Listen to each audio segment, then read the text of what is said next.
Have you ever had someone you love question the very essence of who you are? Imagine the pain when your ex-wife, someone who once vowed to love you, accused you of not being the father of your own child. The heartbreak stung, but what came next? That's when the truth cut deeper than anything I could have ever imagined. My name's Matt, and I'm a 35-year-old mechanic in a small town in Ohio. My life used to be simple. I woke up before the sun every morning, the smell of engine oil heavy in the air, the sound of my tools clanging as I worked on cars. My shop was my sanctuary, but beyond the grease and the metal, there was always a part of me that was, well, falling apart. Things weren't perfect at home, but that's marriage, right? You deal with it, you sacrifice for your family. I always thought that if I worked hard enough, if I just kept my head down, my wife Sarah and I would get through anything. I'd keep the bills paid, the roof over our heads, and our son, Ethan, taken care of. But I didn't know that the real storm wasn't going to come from the outside world. It was going to come from within my own home. It all started with the smallest of cracks in our relationship. Sarah used to be the woman I could confide in, but over the years, something changed. Little by little, her trust in me began to fade. She started questioning everything: how much money I made, how many hours I spent at the shop, why I wasn't always around. At first, I thought it was just stress. Life was tough, and we were just surviving day to day. But then, one night, I heard something that made my blood run cold. I walked into the living room to find Sarah sitting with a lawyer, her face tight, her eyes distant. I didn't want to eavesdrop, but I couldn't ignore the words that pierced through the quiet air. I don't think Matt's Ethan's father. I need a paternity test. My heart sank into my stomach.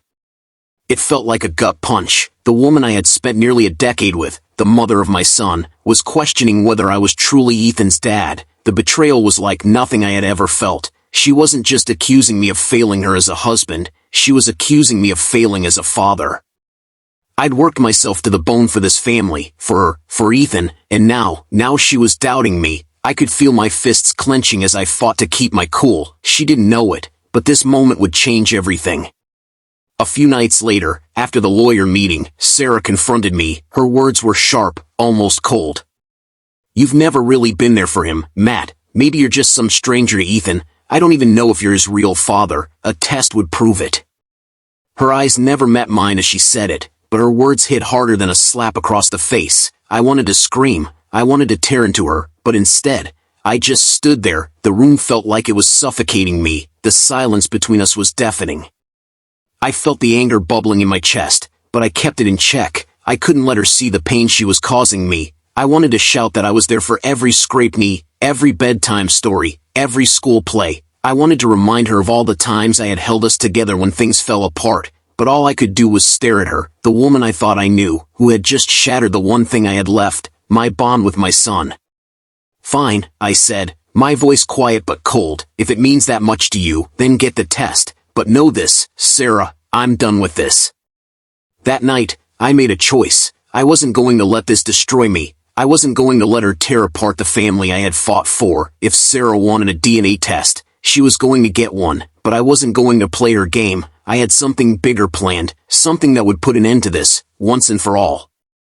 I called my lawyer the next day. I was going to ensure that the truth came out, but not just for my peace of mind. This was about Ethan. If Sarah was going to make accusations like that, then it was time to expose everything, once and for all.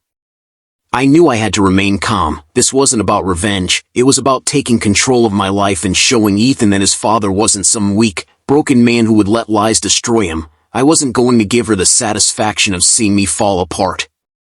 The days that followed were a blur of texts and phone calls from Sarah, all of them pleading, "Please, Matt, don't do this. I was just upset. You know I didn't mean it."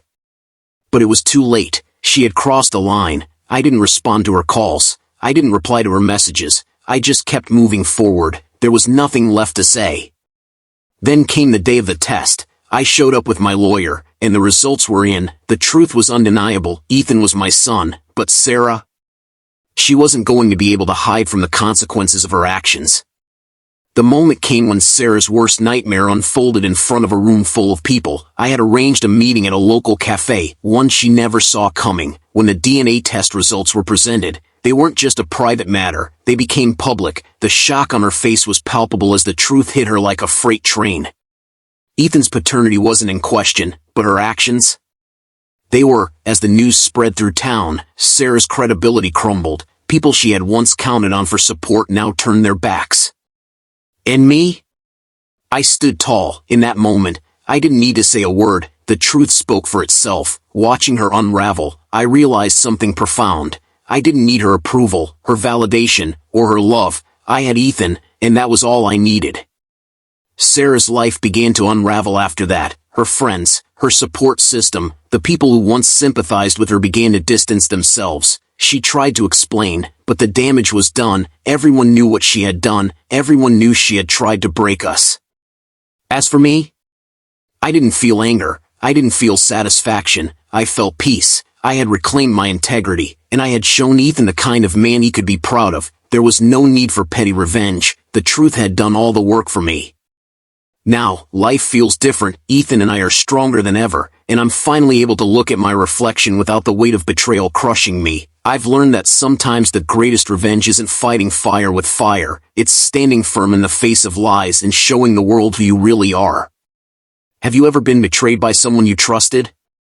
How did you handle it? Drop a comment below and let's talk about how you took back control of your life. If you found this story inspiring, don't forget to hit that subscribe button for more. There's more where that came from, stories of resilience, truth, and strength. You won't want to miss them.